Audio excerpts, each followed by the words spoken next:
Mwiriwe bene data, umwami Yesu nashimwe kandi nukuri umwuka w'Imana akomeza abe muri twebwe, muri mwebwe ndetse nanjye akomeza mbemwo. Ndabashuhuje aho muri hirya no hino ku isi, cyane cyane abumva ururimi rw'ikinyarwanda. N'umusangirangendo musangiye urugendo rwo kujya mu ijuru. Aka kanya nifuje ko tuganira ku mpanuro umwami wacu Yesu Kristo akomeje kuduhanura, dore ko tuba dukwiriye amagambo y'ihumure muri ino minsi twugarijwe n'ibibazo, n'ibiza, n'indwara, n'ibihe bigenda bihindagurika uko bukeye n'uko bwije.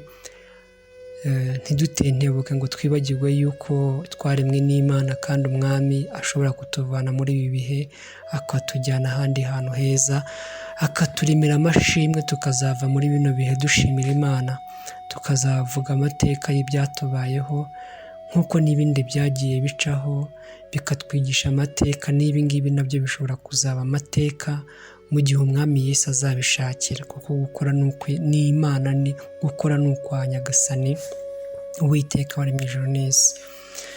Rero Uwiteka akomeza abaha umugisha aho muri hose.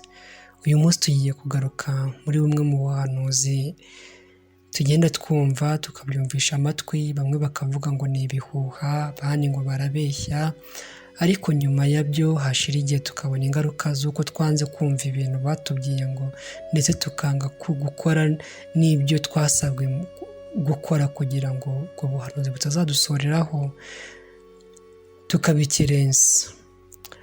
Rero nakongera kuvuga ngo turusheho kuba maso muri kino gihe. Ndavuga ba bandi bakurikiye umwami Yesu, ba bandi batazatentebuka, ba bandi bamukurikiye bazi agaciro k'umwami wacu Yesu Kristo watubambiye ku musaraba, impano twahawe n'Imana. Nuko rero nimushikame. Ndetse n'abandi batari bakira Kristo nababwira yuko nta handi hari ubuhungiro usibye kuri Yesu Kristo, kuko niwe mpano ikomeye ifite agaciro karuta izindi mpano zose twahawe hano ku isi no mu ijoro. Ni Yesu Kristo. Kumwakira byonyine bihwanye no kubaho by'iteka ryose. Kumwakira byonyine ugahindura, ukamwumvira, ukagenda uko akubwira, ibyo ngibyo rwose bihwanye no kubaho by'iteka ryose. Nubwo abantu batwigisha, nubwo abamwemeye bamwe na bamwe batubabaza, nubwo bamwe mu bamwemeye banamutwigisha bakora amabara bigatuma batukisha izina ryiwe, ariko bariya nabo ni abantu nkatwe, kuko bambaye umubiri n'inyama n'amaraso, kuko iyo barangaye baragwa, bamara kugwa bigatuma umwami wacu arebwa nabi. Ariko icyo nababwira ni uko Yesu ntahinduka, Imana ntihinduka. Uko yari ari Yesu, uko yari ari na n'ubu niko akimeze, ntajya ahinduka. Ni ukuri, ntajya ahinduka kandi ahoraho by'iteka ryose. Kandi ni ukuri, n'Imana ntijya ihinduka. Imana ihoraho by'iteka ryose, ndetse n'ibiremwa by'Imana, ndavuga abamarayika n'ibizima bine n'abakuru 24.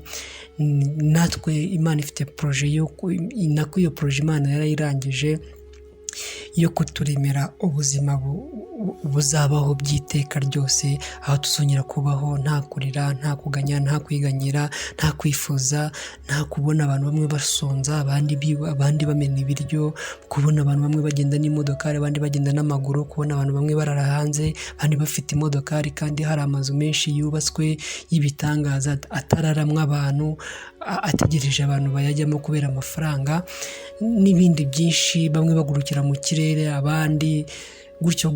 Ibyo byose bizagira iherezo, bizarangira.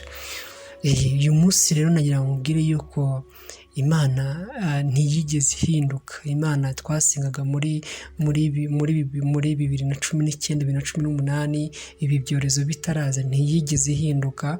Ahubwo nuko ikomeje kutubwira amakuru yuko idufitiye imishinga myiza ku bantu bayubaha, ku bantu bubaha Imana, ku bantu bubaha Imana bagendera mu murongo wayo izabarinda mu gihe utari wasarurwa. Iyo mvuze gusarurwa ni mu gihe Imana yamaze kukunezererwa, nka kwa kundi Imana yazamuye Enoke ikamuzamura adapfuye, ikamwijyanira abantu bakamubura. Ni nako rero Imana hari igihe ijya inezererwa umukiranutsi wayo, ikamureba ikavuga ati uyu muntu ntakwiriye kuba mu isi, ubundi ikamucyana ikamugurukana. Twebwe tukavuga ngo umuntu arapfuye, ngo bimeze gutya, kumbe ni Imana yamunezerewe yagiye. Mu gihe rero ibyo biba, mu gihe Imana yishimiye umukiranutsi wayo, mu gihe ibona ku giti cyayo, mu gihe ibona yuko imbuto yateye yeze neza, yabyaye umusaruro, ubundi ikagira gutya ikatiyisarura, tukavuga ngo umukiranutsi w'Imana yitahiye. Ngaho rero nimureke mbaje gato, nimureke dusubire ku murongo neza. Mu minsi yashize muri 2020 twagiye twumva ubuhanuzi butandukanye. Hari abavuze ngo hari couple imwe nigize gukurikira kuri Zaburi nshya y'umumama n'umupapa bakunda kuba bari kumwe bigisha Imana. Bariya bantu iriya couple, uriya mumama n'uriya mupapa, hari ibintu Imana yabavugiyemo byasohoye. Mugiye ku rubuga rwa Zaburi nshya, ubwo ni YouTube channel ya Zaburi nshya, mwabibonaho. Nuko ntari kwibuka amazina yabo, ariko ninyibuka ndabibabwira. Imana yabacishemo ubuhanuzi irababwira ati icyo gihe twabonaga yuko covid iri kugenza bukeya, covid iri kugenda irangira, ndetse twibwira yuko ubuzima bugiye gusubira ku murongo, ibintu bikongera gusubira ku murongo nk'uko ubuzima bwari bumeze. Ndetse bamwe batangira no kwirara, baravuga ati birarangiye, icyorezo cyarangiye. Bamwe batangira gupanga imishinga mishyashya kuko babonaga yuko icyorezo cyarangiye. Ariko bo bavuze yuko tudakwiriye kwirara kuva ko ibintu birangiye, ahubwo Imana ibabwira yuko icishije muri uwo muhanuzi, kuko umuhanuzi ni umugore. Umuhanuzi ni umugore we, Imana ni umugore n'umugabo, ariko Imana ibakoresha mu buryo bw'igitangaza. Bose Imana irabakoresha, dore ko Imana yababwiye yuko uyu mwaka wa 2021 ari umwaka dukwiye kwitondera, kuko ari umwaka ubabaje, kuko ari umwaka tuzabonamo impfu nyinshi. Nibyo koko uyu mwaka wagaragayemo impfu nyinshi, kandi impfu zitandukanye. Niwo mwaka uri kugaragaramo abantu benshi bishwe n'icyorezo. Ikindi ni umwaka wagaragayemo abantu biyahura cyane, kuko ntihashobora gushira iminsi 2 tutumvise umuntu wiyahuye cyangwa wimanitse, cyangwa n'abicwa ntiwabimenya. Abicwa n'uburwayi budasanzwe, impanuka, muri make amatwi y'abantu arimo arumva impfu nyinshi cyane, kandi ntabwo ari hano mu Rwanda, ndetse no mu bindi bihugu bitandukanye. Dore ko mu minsi ishize muri Europe hateye umwuzure ukomeye cyane, umwuzure watigishije igihugu cy'Ubudage, igihugu gikize muri Europe hose, igihugu gikize muri Europe. Umwuzure waragitigishije, hapfa abantu hafi 170. Uramanuka umwuzure uragenda ugera mu Bubiligi, naho hica abantu bagera muri 30, wangiza ibikorwa remezo. Ariko nyuma yaho hari umupasiteri wo muri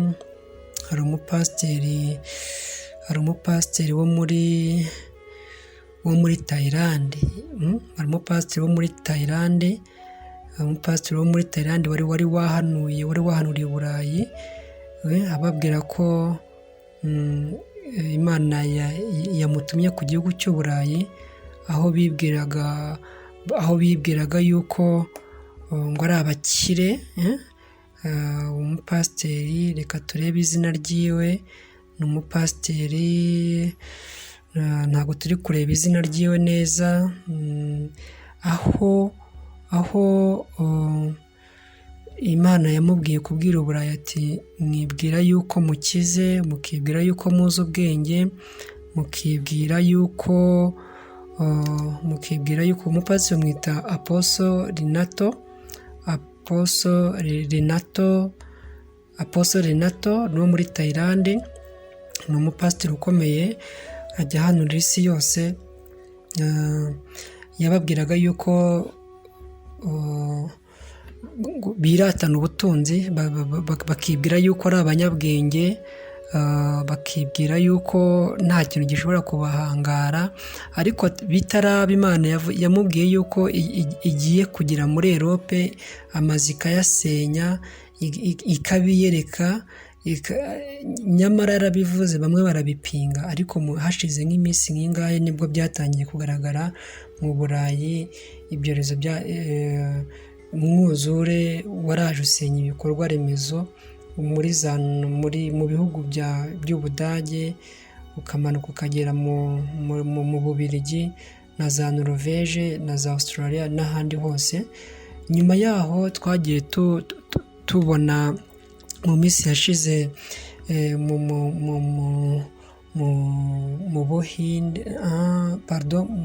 Buhinde ho byari biteye ubwoba. Niho iki cyorezo bitiye izina Delta, niho yahereye. N'ubundi yari ihari, ariko noneho imaze kwihinduranya, yishe abantu bakajya babatwika, abantu bakajya babatwikira mu ntuza, mu mazu, hari ahantu batwikiraga abantu, kuko bo akenshi ntibajya bashyingura kubera ubwinshi bw'abantu, kubera n'ubutaka bwabaye bukeya, batwika abantu ndende bakayora ivu bakajya kurijugunya nko mu nyanja.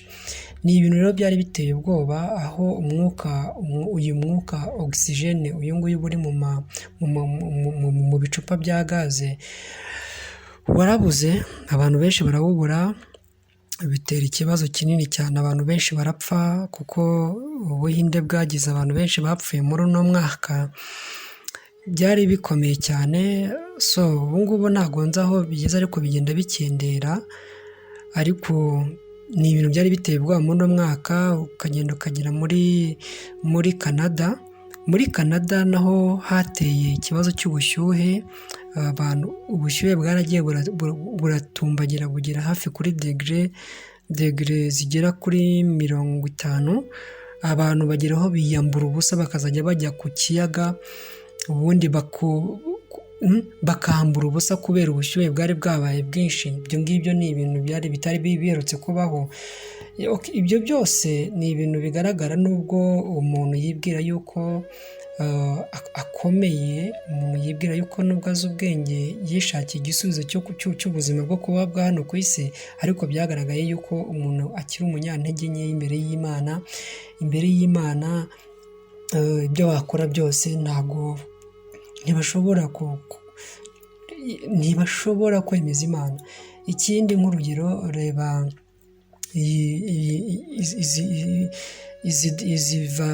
izi vaccine bakoze, ndavuga inkingo, izi nkingo bakoze, bamaze kuzikora abantu benshi babahaye abantu amashyi, baravuga ati bakoze ikintu gikomeye cyane, bavumbuye urukingo, ni abantu bakomeye, ni abazungu. Ariko mu minsi mikeya urwo rukingo, icyorezo cyagiye bamaze gukingira abantu, icyorezo gihindura isura. Kimaze guhindura isura, rwa rukingo ruta agaciro. Niyo mpamvu uzasanga abantu bamwe bakingiwe bapfa. Si ukuvuga bufite ubuhanga, ku muntu ntawe uri uko yidefanda, ashobora gukubwira ati nubwo nyagikoze gifite ubudahangarwa bungana gutya, bo bagenda barebera mu mibare, ariko ni ikintu kigaragara yuko umwana w'umuntu uko yagira kose, Imana ibishatse, ni nko guhumbya rwose yahita imurandura.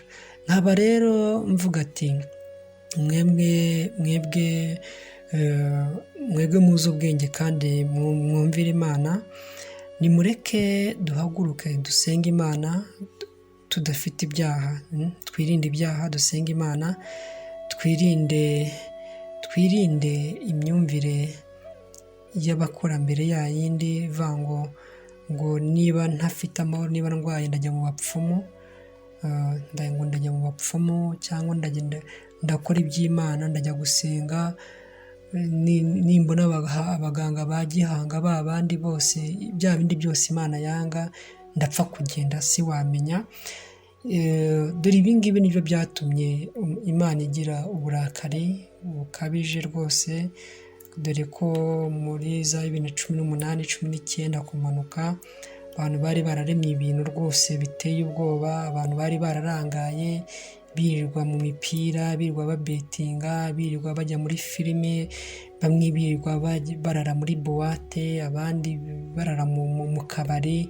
Muri make n'abavuze ngo baragiye gusenga, hari haraje abantu basenga amadini bari barayahinduye bizinesi, umuntu agashinga idini atari ukubera yuko ari urukundo akunda Imana, cyangwa atari ukubera ko ashaka kuzana abayoboke ku Mana, ahubwo akabishinga kubera yuko abantu nibamara kuba benshi bazajya batura amafaranga, we n'umuryango we bakabaho neza, ndetse n'abandi benshi twagiye tubibona hirya no hino.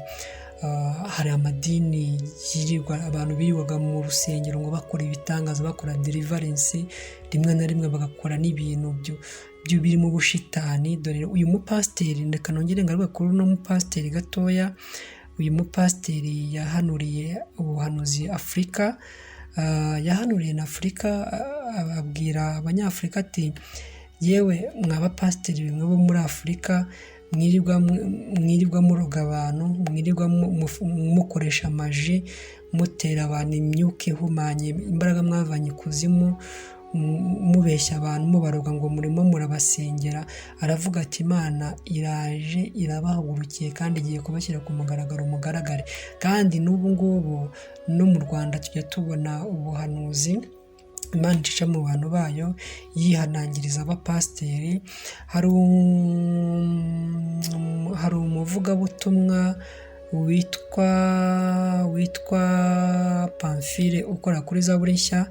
Atarajya kuri Zaburi Nshya, hari ubutumwa Imana yamuhaye icyo gihe covid yari itaraza, iramubwira ati Imana ije kwirukana abakozi, Imana ije kwirukana abantu mu rusengero, Imana ije abwira ngo Imana igiye guha, Imana yamubwiye yuko igiye guha akazi, igiye kwangaje abandi bantu bashyashya. Bivuze yuko hari abo bari mu murimo wayo yari yirukanye, nubwo bakicayemo barirukanywe, bameze nka Sawuli waciwe ku ngoma akarinda agwa ku rugamba yaranze kumvira Imana.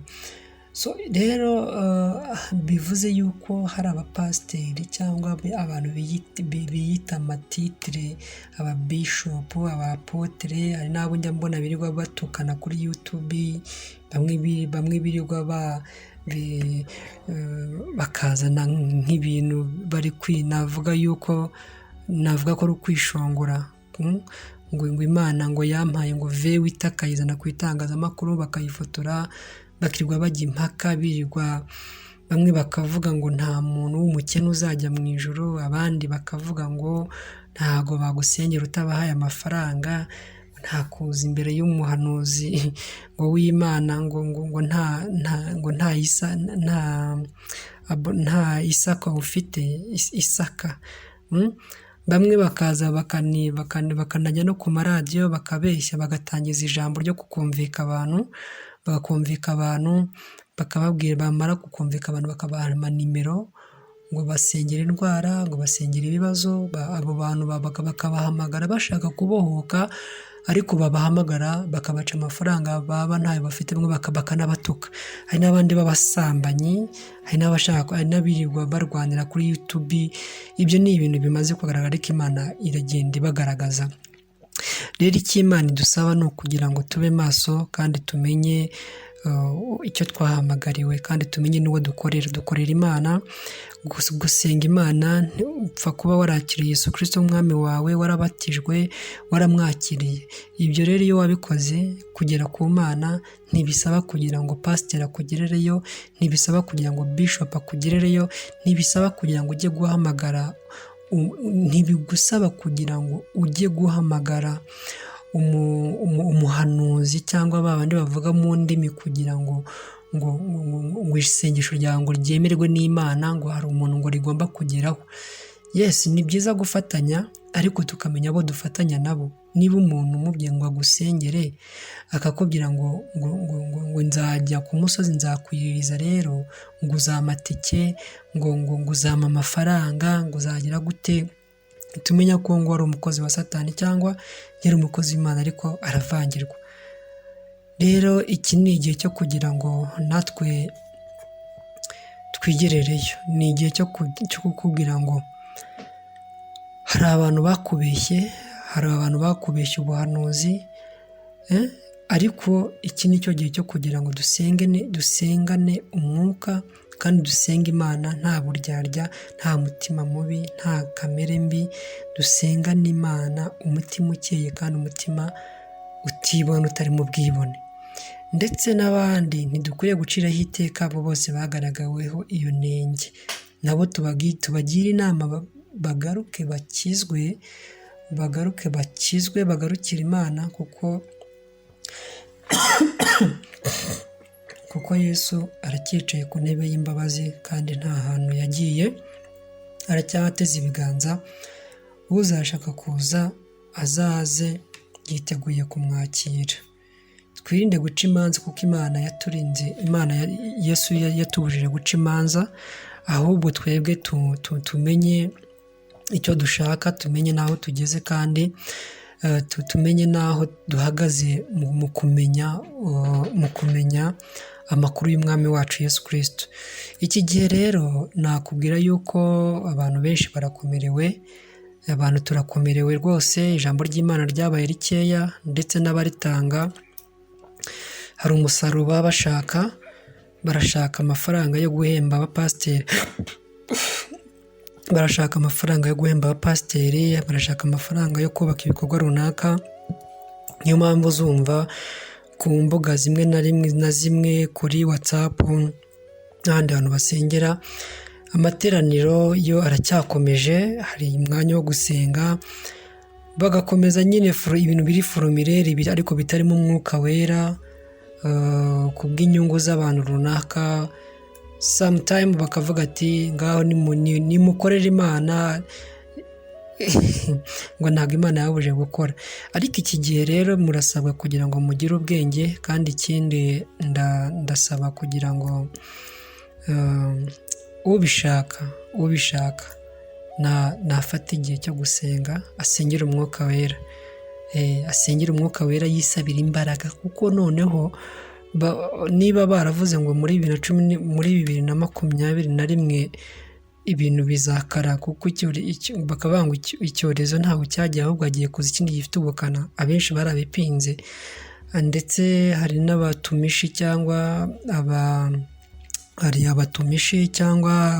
abayobora insengero bagiye bahakana ubwo buhanuzi, bavuga ngo ntimubyemere, kubera yuko batemera ababivuga ubwabo. Yenda ababivuga barabaciye kubera yuko bavugishije ukuri. Ariko ndakubwira inkuru yuko ukwiriye kuba maso, kandi ukaguma ku rugamba. Ndimo ndakubwira yuko no muri ibingibi isi, mu byiza ukuri, nta hantu hatari ibibazo ku isi hose, ntabwo ari mu Rwanda.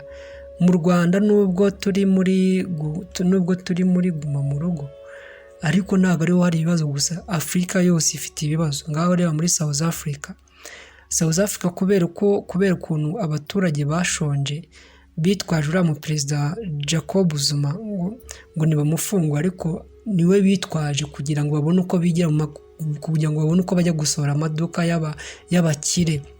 Ni ukuvuga ni ibibazo biri ku isi hose. babo barashonje, baramenaguye ibirahure bagira gute kugeza aho igihugu cyohereza ingabo kugira ngo zihoshe izo mvururu. Ni ibibazo rero biri ku isi kubera yuko isi nta mahoro ifite. Urebe ibihugu by'ibituranyi, urebe muri Uganda nabo bari muri lockdown, urebe mu Bushinwa imyuzure imeze nabi, ibihugu tuzi ko bikomeye bifite ibikorwa remezo bikomeye, amazu arasenyuka, ntabwo bafite imbaraga za zindi birirwa babwira abantu.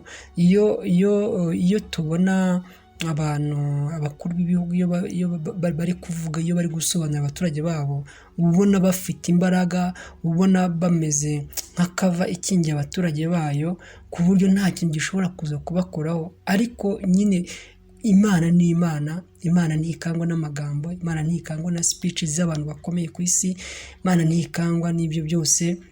Na n'ubu ngubu abantu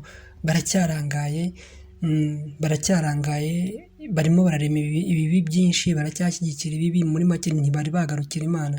Niyo mpamvu uzasanga n'aha mu Rwanda kumva hari ibintu bizira byaje mu Rwanda byinshi cyane. Noneho icyabatinganyi cyo kiteye intuza, icyabatinganyi inama zabo, ibiki byose, ibizira byose twinjiye muri twebwe, ibyo nibyo biri kutuzanira izi ngaruka. Ariko ndakubwira yuko Uwiteka niwe Mana, kandi Uwiteka azarinda abantu biwe.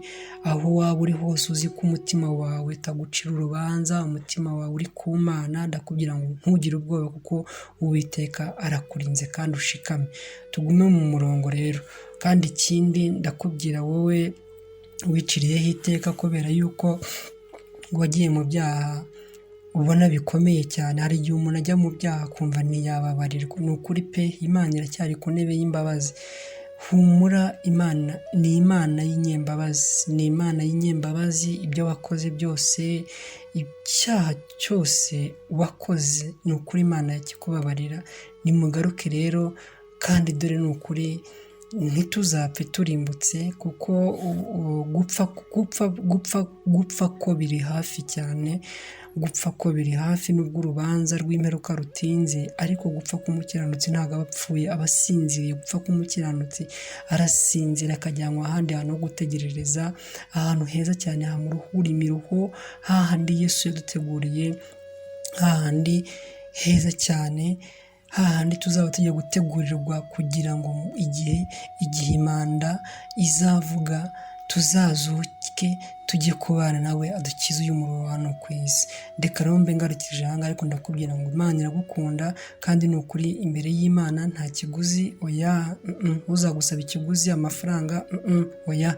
Kandi ujye ukora icyo umutima wawe ukubwiye, ntugakora ikintu kubera ko abantu baguteye iterabwoba ngo nguki. Umutima wawe ni ukwemeza kugira neza, ukabona umuntu ufite ubufasha bwo gufasha abantu. Ariko reka ngaruke kuri kano kantu gato nubwo ihita nsezera. Akantu ko gufasha abantu, buri Imana iragakunda. Imana ikunda abantu bafasha abandi, abantu bababaye. Imana ikunda umuntu usengera undi. Imana ikunda abantu bagirira impuhwe abandi. Imana ikunda abantu basenga. Imana ikunda abantu basenga bicisha bugufi yabiyirije. Imana ikunda abantu Imana ikunda abantu banga ibyaha. Imana yanga ikintu bita ubusambanyi. Imana yanga umuntu uhohotera undi. Imana yanga akarengane. Imana yanga umuntu w'umwibone. Imana yanga agasuzuguro. Imana yanga kudaca bugufiya. Imana yanga ikintu cyose umuntu akora kumva kimuciriye urubanza mu mutima wiwe. Cya kintu ukora ukumva kibangamiye sosiyete. Cya kintu ukora ukumva. Imana yanga abantu biyambika ubusa. Imana yanga ubutinganyi, urunuka. Imana yanga abantu basenga ibigirwamana. Imana yanga abantu biyambura ubusa, Imana yanga abantu basingiza ibigirwamana. Imana ikunda abantu biyoroheje, kandi Imana ikunda abayikunda. Ngo nkunda Imana yavuze ngo nkunda abankunda, kandi abashakana umwete bazambona. Imana ikunda abantu bayikunda. Nukunda Imana nawe iraza gukunda. Ugiye urukundo rw'Imana, Imana iradukunda, idukunda twebwe tutayikunda. Imana ni nyampuhwe. Niyo mpamvu uzabona imvura igwa kuba imvura iyo iguye ntabwo igwa mu mirima y'abakiranutsi gusa, ahubwo igwa no ku mirima y'abantu bose. Yesu ashimwe. Ngaho rero ni ukuri Uwiteka akomeza abane namwe, kandi mukomeze mushikame, kandi mukomeze mushyigikire umurimo w'Imana. Niba wumvise unyuzwe n'ijambo ry'Imana, niba wumvise nta kintu kibi twavuze, niba wumvise yuko wakomeza kudutera inkunga tugakomeza gukorera Imana, kanda subscribe, kanda like, kandi usangize ibyagufashije bikaguhembura umutima, ubisangiza abandi. Imana iguhe umugisha muvandimwe, mwene data, dusangiye urugendo rwo kujya mu ijuru. Shalom shalom. Imana idakiranirwa, si umwami wacu Kristo aguha umugisha. Imana y'amahoro, Imana ihoraho, Imana itagihinduka, nibane namwe, nanjye bane nanjye, kandi ni ukuri ubuntu bw'Imana Data twese ukomeze ubane namwe. Amen. Ubane namwe. Amen. Ubane namwe. Amen. Ubane namwe.